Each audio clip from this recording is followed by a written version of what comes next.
বিৰোধী ঐক্যৰ মিটিং ভূপেন বৰা সভাপতি হৈ থাকোঁতে আমি সপ্তাহে 10 দিনত দেখাই পায়েই থাকোঁ।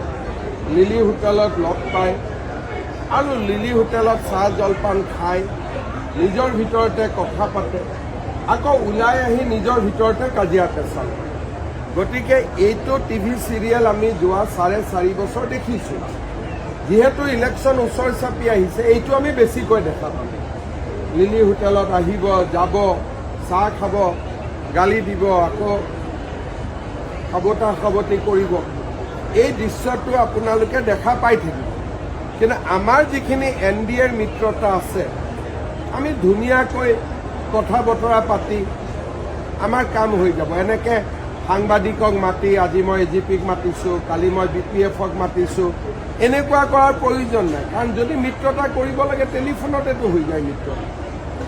মিটিং এখন কৰাৰ কি প্ৰয়োজনীয়তা আছে? লিলি হোটেলত বাৰে বাৰে বহি থকাৰ কি প্ৰয়োজনীয়তা আছে? তেওঁলোকৰ যিহেতু কোনো নিউজ নাই, নিউজ ক্ৰিয়েট কৰিবৰ কাৰণে তেওঁলোকে এনেকুৱা মিটিং মাজে মাজে পাতি থাকে। নাই, আজমলে এণ্ট্ৰি মাৰিব, দুদিন পিছত মমতা বেনাৰ্জীয়ে এণ্ট্ৰি মাৰিব, অখিল গগৈয়ে 20খন চিট বিচাৰিব, লাষ্টত এখন চিটতে মানি ল'ব।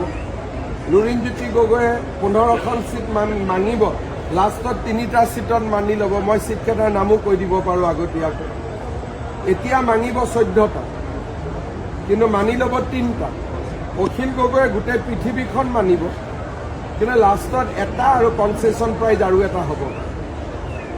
গতিকে তেওঁলোকৰহে আসনখিনি মই আজিয়ে ভগা বতৰা কৰি দিব পাৰোঁ।